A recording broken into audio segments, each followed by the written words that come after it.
Кийинки ширктин коркунучу тууралуу сөз кылсак, бул кандай бул чоң улуу күнөө экендиги тууралуу биз билишибиз керек. Аллах Таалага шерик келтирүү, Аллах Таалага башка бирөөнү теңдеш кылып, Аллах Таала менен бирге башка бирөөгө сыйынуу бул динибиздеги эң улуу адилетсиздик. Эң чоң зулумдук. Мындан өткөн зулумдук жок. Мындан өткөн адилетсиздик жок да. Субханалла. Аллах Таала Куранда айтат, Лукман сүрөсүндө, Лукман деген өтө даанышман адам болгон, ошол деген өзүнүн баласына осуят кылып мынтип айткан сөзүн келтирет Аллах Таала. Я бунайя дейт, балам дейт. Ла тушрик биллах дейт. Аллахка шерик келтирбе. Аллахка шерик кошпо дейт. Инна ширка ла зулмун азим дейт. Чынында ширк бул эң улуу адилетсиздик деген да. Эң улуу зулумдук деген. Карасаңыздар, сонда буякта Аллах субханала таала бизге Лукманды мисал катары келтирип атат. Өздөр балдарды тарбиялоодо. Кандай тарбиялаш керек экенин өздөр эң биринчи бардык нерселерин айтыштан мурда эң биринчи бул Лукмандын осуяты болгон да баласына. Эң биринчи ширк кылба деп атат. Андан кийин башка осуяттарын айтат да. Өздөр балдарды тарбиялаганда эң биринчи биз таухидтин негизинде, ла иляха иллаллахтын негизинде тарбиялашыбыз керек да. Өздөр мына Аллах Таала бизге муну өзү көрсөтмө берип атат да. Анан айтып атат, чынында ширк бул эң улуу зулумдук деп атат. Эң улуу адилетсиздик. Мына ушул жакта кененирээк ой жүгүрүп атат да. Карасаңыздар, бул кандай эң улуу адилетсиздик деген. Аллах Таала бизди жаратып атса, бардыгыбызга Аллах Таала өзүнүн жакшылыктарын берип атса, өмүр берип атат бизге, ден соолук берип атат, болгон жакшылыктарын бизге берип атса, анан адам барып туруп Аллах Таалага тең болбогон, Аллах Таалага эч арзыбаган бирөөгө кайрылып, Аллах Тааланын акысы болгон ибадатты ошого арнап жатат. Кандай гана бул чектен ашкан, кандай чоң улуу адилетсиздик да.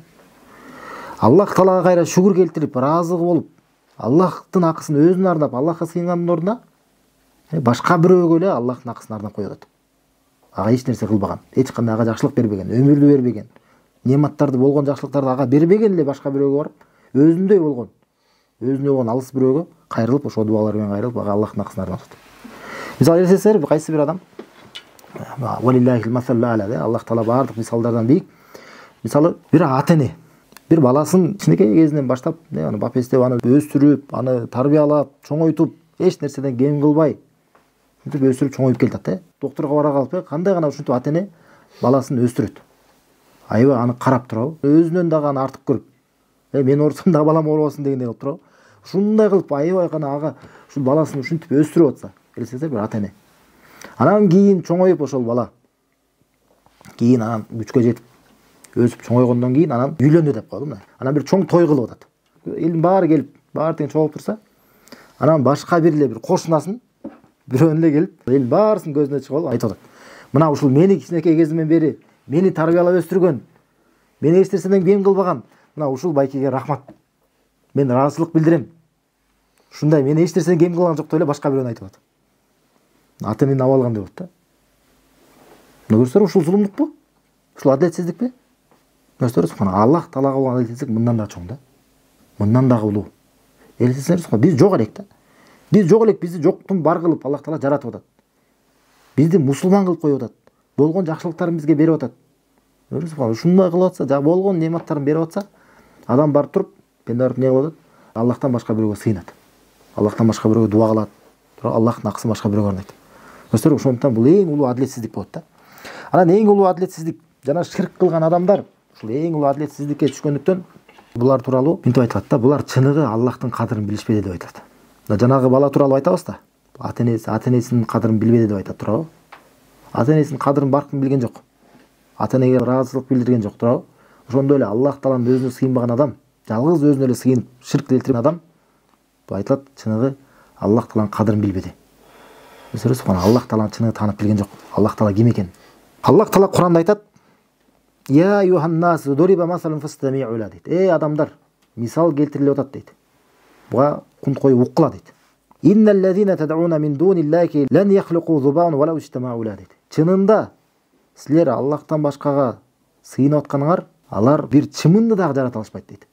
Ошолордун баарысы чогулган болсо дагы дейт. Силер кимге гана сыйынбасаңар, ушул өзүңөрдүн кудайчалаңар, ошол баарысы тең бирге чогулуп алып, баары тең бир чымынды жаратабыз десе дагы, ошону чымынды да жарата алышпайт дейт. "Ва яслубхуму зубабу шай'ан ла ястанқидуху мин" дейт. Эгерде ошол чымын алардан бир нерсени алып кетип калса дейт. Ушул учуп келип бир нерсесин алып кетип калса ошол кудайчалардан, ошону да кайра алар алып кала албайт дейт. Чымындан кайра алып кала алышпайт да, келе тартып ала алышпайт дейт. Айтат Аллах Таала: Даифат талибу вал матлуб дейт. Сурап аткан дагы алсыз, ал кимден сурап атса дагы ал дагы алсыз дейт. Сурап аткандын өзү дагы алсыз. Кандай ошону алсыздык, кандай бул адашкандык, эч кудурети жок болгон нерсени сурагандык, кандай гана алсыздык дейт. Ал тиги кимден сурап атса ал дагы алсыз дейт. Ал дагы алсыз дейт. Жана буларны айтат, мына көрсөңөр, ширк жөнүндө айтып атпайбы Аллах Таала? Аллах айтат, ма кадаруллах хакка кадри. Инналлаха лакавиюн азиз дейт. Чынында алар Аллахтын кадырын билишпеди дейт. Чынында Аллахтын кадырын билишпеди дейт. Чынында Аллах Таала ал күчтүү жана ызаттуу зат дейт. Ал кудуреттүү зат. Өзү жанагы силер сурап аткан нерселер алар алсыз. Чымын бир нерсе алып кетип калса дагы тартып албайт. А чынында Аллах Таала бул кудуреттүү зат. Аллах Таала күчтүү зат. Бул кандай сонун мисал да? Мына ошол нерсе сен сурап бирөө кайрылып атканың, ал эч нерсени жараткан эмес. Эч нерсе анын колунан келбейт. А сен аны кантип сурайсың? Ал сага бере албайт. Көрсөңөр? А чынында бере алчу зат ким эле? Бул Аллах Таала эле. Чынында кудуреттүү, чынында күчтүү зат. А бул адам Аллахтын өзүнө гана сыймай башка бирөөгө сыйынып аткандыктан чынында бул Аллахтын кадырын билбеди. Аллахты таанып билген жок да. Аллахты таанып билсе, Аллахка эч кимди шерик кылбайт эле да. Башка аятта Аллах Таала айтат. Бул тууралуу бир топ аятта Аллах Таала ширк тууралуу сөз кылып келет да. Карасаңыздар, мына буга чейин биз айтып аткан аяттардын баары келет. Бир сүрөдө келет да. Карасаңыздар, мына Аллах Таала айтат. Кул афа гайраллахи та'муруни а'буду айюхал жахилун дейт. Айткының дейт. Аллах Таала айткының дейт. Аллахтан башка бирөөгө сыйынууну мага буйрук кыласыңарбы, жахилдер дейт да. Надандар дейт. Надандар дейт. Силер мага Аллахтан башка бирөөгө сыйынууну мага буйрук кыласыңарбы дейт да. Ушинтип айткының дейт аларга дейт. Көрсөңөр? Айтат: "Валакад ухия илейка ва илаллазина мин qablик ла ин ашракта ла яхбатанна амалук ва ла такунанна минал хасирин." Буна сага айтылган эле дейт. Көрсөңөр, пайгамбар саллаллаху алейхи ва саллям айтат. Жана сага чейинкилерге да вахий болуп айтылган дейт. Эгерде сен ширк кылганыңда, сөз бардык кылган иштериң баарысы күйүп кетет эле дейт да. Бул сөз калмады. Айтат. Жана сөзсүз түрдө сен зыян тартуучулардан болуп калат элең дейт. Балиллаха фa'буд ва кун минаш шакирин дейт. Жок, тескериси сен Аллахтын гана өзүнө гана сыйынгың дейт. Жана шүгүр келтирүүчүлөрдөн бол дейт. Көрсөңөр, жалгыз Аллахтын өзүнө сыйынып шүгүр келтирүүчү бол дейт. Айтат улансында, барсаңыздар, ширк жөн айтып атпайбы? Кеп туруп айтат. А ошол ширк кылгандар, алар айтат Аллах Таала: "Ва ма кадараллаху хакка кадрихи" дейт. Алар чыныгы Аллахтын кадырын билишпеди дейт. "Вал арду жамиян кабдатуху яумал кыяма" дейт. Ал эми кыямат күнү жер толугу менен Аллах Тааланын бир учу эле болуп калат дейт. Бир учунда эле, элестесеңер, бардык жер кандай гана эмнени бар болбосун, Аллах Тааланын бир учунда эле болот. Башка хадистер айтат, Аллах Таала бүт жерлерди деген бир манжасына коет дейт. Суулардын баарын башка манжасына коет дейт. Дарактын баарын башка манжасына коет дейт. Вас-самавату матвиятун биямини дейт. Жана асмандар анан Аллах Тааланын оң колу менен оролгон болот дейт. Аллах Таала бардык асмандарды оң колу менен ороп алат. Субханаху ва таала амма юшрикун дейт. Жана Аллах Таала алар ширк кылган нерсенин баарысынан бийик, баарысынан улук. Жана баардык ширк кылган нерселердин баарысынан ал таза, аруу зат. Көрсөңөр, субхана. Карасаңыздар, могу аятта айтат Аллах Таала, көрсөңөр, ушундай зат. Десер, баардык жердин баары анын бир эле учу болуп калган. Асмандарды баардык бир кол, бир оң кол менен аны ороп алчу зат. Кыямат күнү. Ушундай затка ким теңдеш боло алат? Ушундай затка ким теңдеш боло алышы мүмкүн да, субханалла. Айтат улансында Аллах Таала: "Ва нуфиха фис-сури фасаиqa ман фис-самавати ва ман фил-ард илля ма ша Аллах, сумма нуфиха фихи ухра фа идza hum qiyamun yanzurun" дейт. Жана кыямат күнү сурнай тартылат дейт. Жана асмандардагы жана жердеги бардык нерсенин баары тең эс-түсүн жоготуп кулайт дейт. Асманда жердеги бардык нерсенин баары тең өлүп калат. Көрсөңүз, айтат: "Илля ма ша Аллах", Аллах Таала каалаган нерселерден башка дейт. Жана андан соң экинчи жолу кайра тартылат. Жана адамдын баарысы тең туруп күтүп турушат дейт.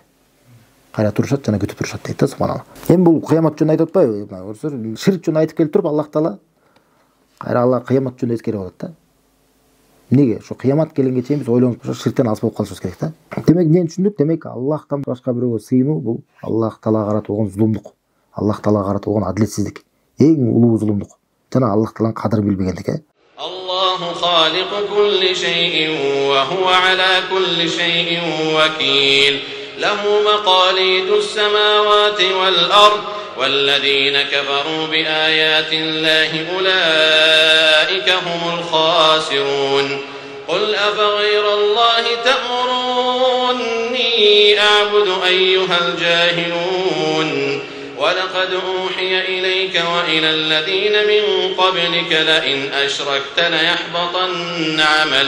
لئن أشركت ليحبطن عملك ولتكونن من الخاسرين بل الله فاعبد وكن من الشاكرين وما قدروا الله حق قدره والأرض جميعا قبضته يوم القيامة والسماوات مطويات بيمينه سبحانه وتعالى عما يشركون.